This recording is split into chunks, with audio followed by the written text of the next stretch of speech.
It's the Daily Dog. Hey y'all, welcome back to the Daily Doug. Thanks for being with me today. I think I have a good episode for y'all today. We are going to be listening to music from one of the all-time funkiest, most soulful, most trailblazingest, if that's a word, bands in the history of popular music. It is Sly and the Family Stone, and I am happy that you are joining me. Specifically, we're going to be listening to Everyday People and Thank You for Let Me Be Myself.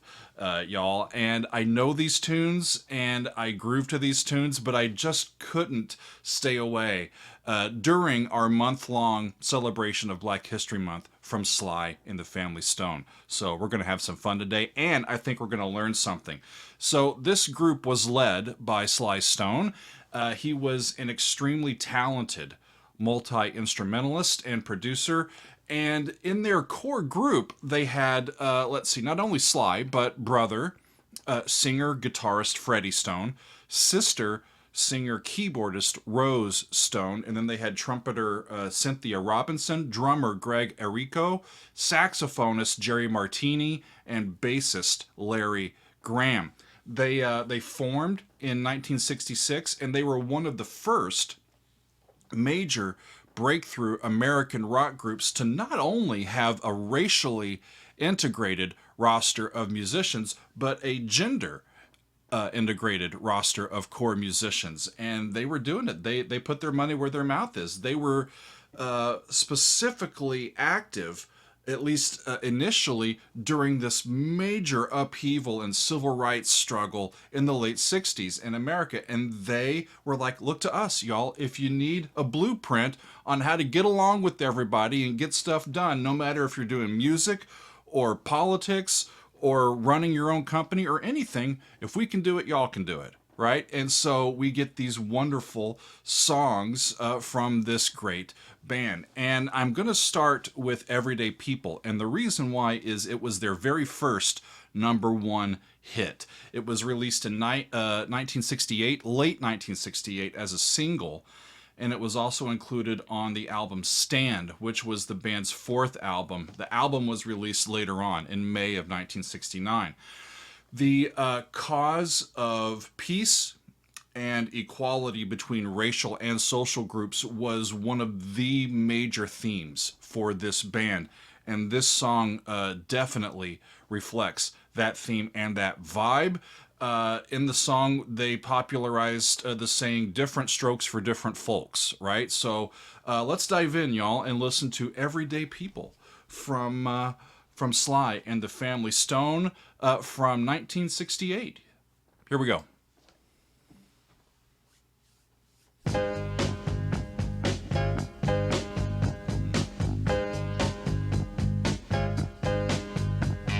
Sometimes I'm right and I can be wrong. The bass sounds like a G, but they're in the cracks. If I trade, I've got my piano here. It's not in tune, right? They're right in between the cracks.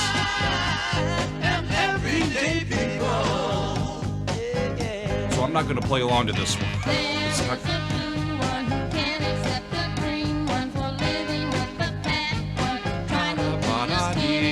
It's like nanny, nanny, boo, boo. They're mocking people, right? For not being, up with it and accepting and treating people equally, right? And this is a relatively new video that they've put out. Everybody. We all do it the same way, y'all. We got glasses, we're on the move. Come on now.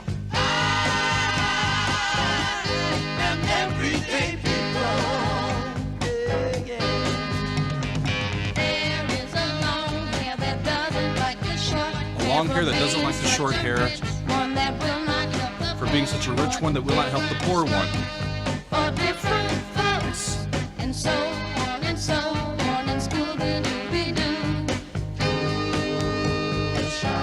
The chord hasn't changed, by the way. One chord the whole time.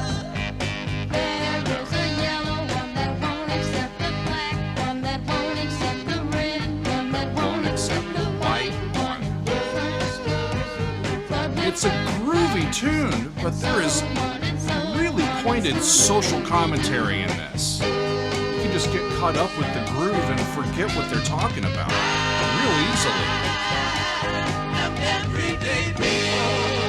That's it. It's a short tune. It's a short song, shorter than I think of, right? And just one chord, right? You're going to think that maybe there's two chords. Sounds weird, doesn't it, down there?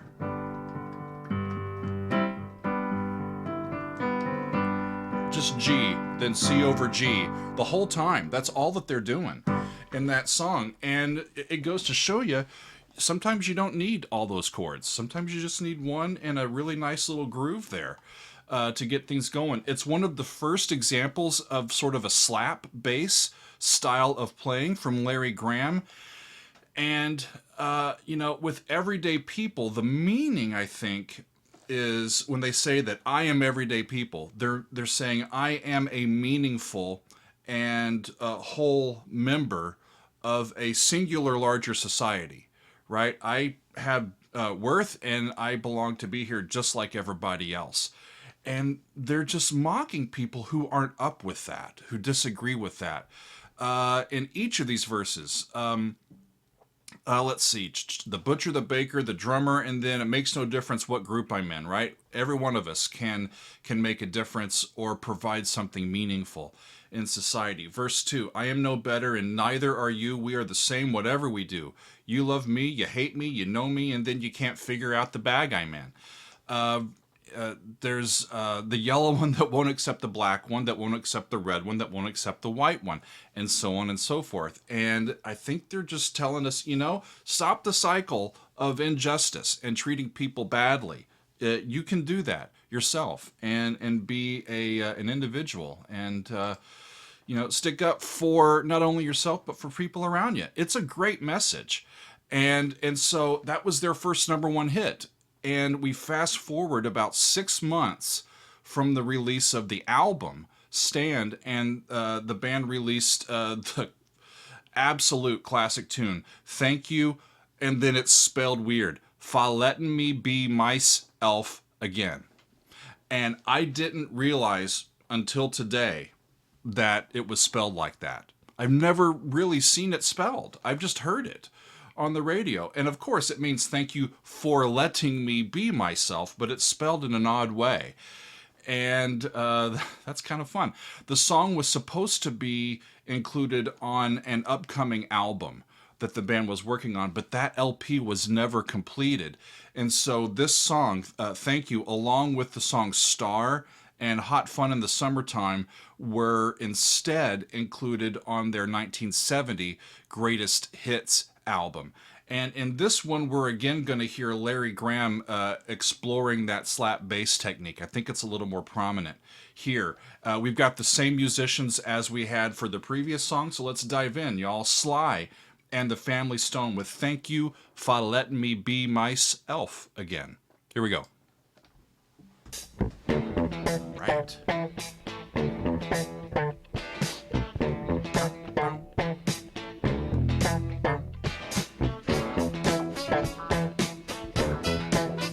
This one isn't tuned. E.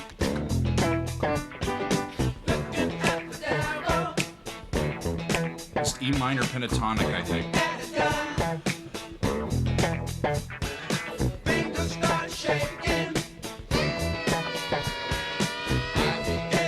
And here I am just grooving to it, and the lyrics are serious, y'all. Looking at the devil, grinning at his gun. Fingers start shaking, I begin to run. Bullets start chasing, I begin to stop. We begin to wrestle, and I was on the top. It's completely separated from the feel of the record. We're just...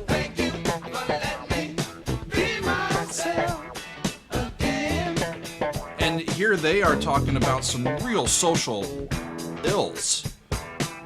Right? Okay.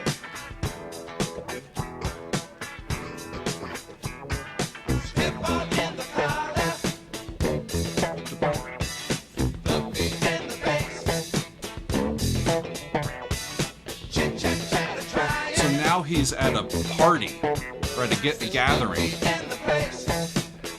The chit chat is trying.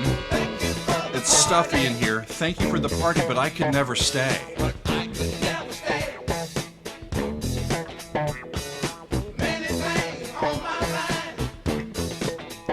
He just doesn't feel, there's nothing quite right there, you know?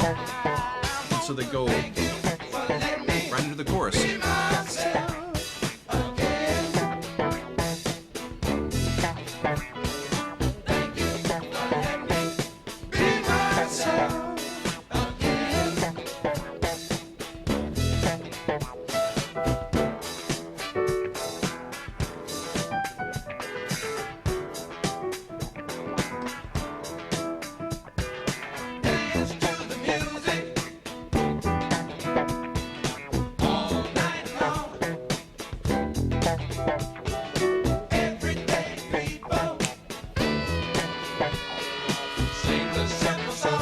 People. So in this verse, they're referencing some of their other tunes. Dance to the music all night long, everyday people. There's that slap bass.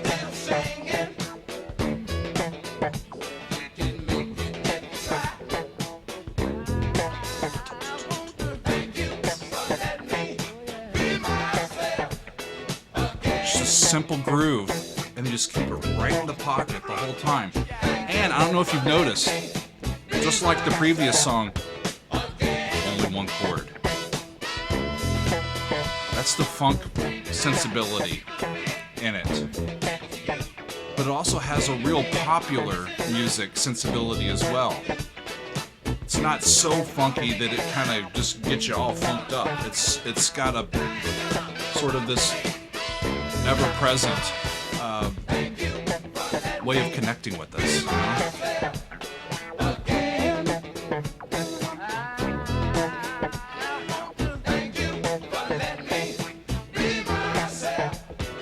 I've heard this song on the radio. I've heard a lot of bands covering it.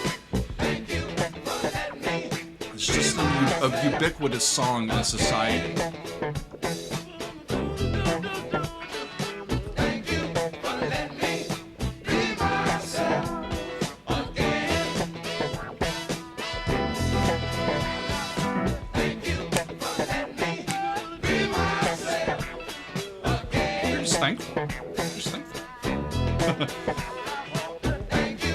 But this one is also more socially scathing than you might understand or recognize if you're just grooving to the beat, you know? Important songs, they really are. And it's a fascinating dichotomy because it makes you want to get up and dance, and we do. But they're also taking time to really tell us something here. The message is quite, I don't know if scathing is the right word, but it's definitely passing judgment on what's going on. And like I said, it's hard to focus in on exactly what's being said while this really fun and funky groove is being played. So in verse 1, as a black man in America, he finds himself in an altercation. I'm not sure with whom he is in an altercation with. Some people think that it involves a cop, a policeman. But it could also just be his own personal demon. They refer to the person or the entity that he is in conflict with as the devil. And it could take on a variety of different specific connotations. But looking at the devil, grinning at his gun, fingers start shaking, I begin to run, bullets start chasing, I begin to stop, we begin to wrestle, I was on top. In verse 2, he's invited to a party, but he doesn't feel welcome. Something's not quite right. When we go to verse 3, that's when they are referencing their earlier tunes. And maybe this is a specific thank you to their fans for purchasing their records and supporting their art and allowing themselves to have some artistic freedom and do their thing as musicians. Verse 4, though, it's kind of heartbreaking. Flaming eyes of people's fear burning into you. Many men are missing much, hating what they do. Youth and truth are making love. Dig it for a starter. Now, dying young is hard to take. Selling out is harder.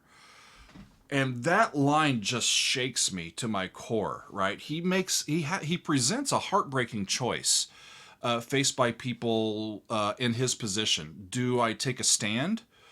Do I take a risk with my music and be in the moment and caught up in all of this social upheaval? Doing so might risk my health, right? Might risk my life if I do that. Or do I sell out and risk being separated from society's ills, or risk having my reputation tarnished? That's quite a choice to have to make, right? And I think that a bunch of, especially African American artists, were faced with this. You know, are you going to make music that that not only us but the white people are going to enjoy too? Or are you going to, be with us? You look like us.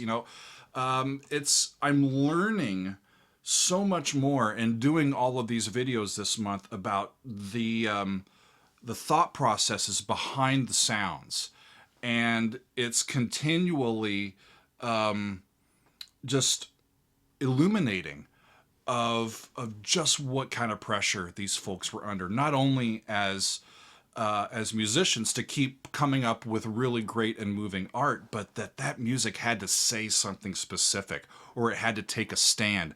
Otherwise, you're not really one of us or in the movement or anything like that. And that, I don't know what that does to a person's psyche, especially an artist. But here they are, and they're able to do it in a way that reaches everybody.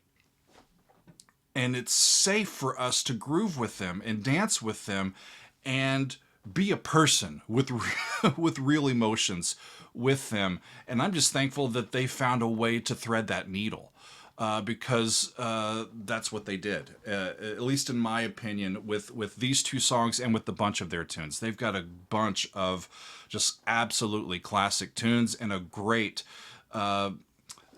just longevity with all of their stuff that continues to this day, and we still listen to Sly and the Family Stone. This was fun, y'all, listening to Thank You for Letting Me Be Myself Again and Everyday People.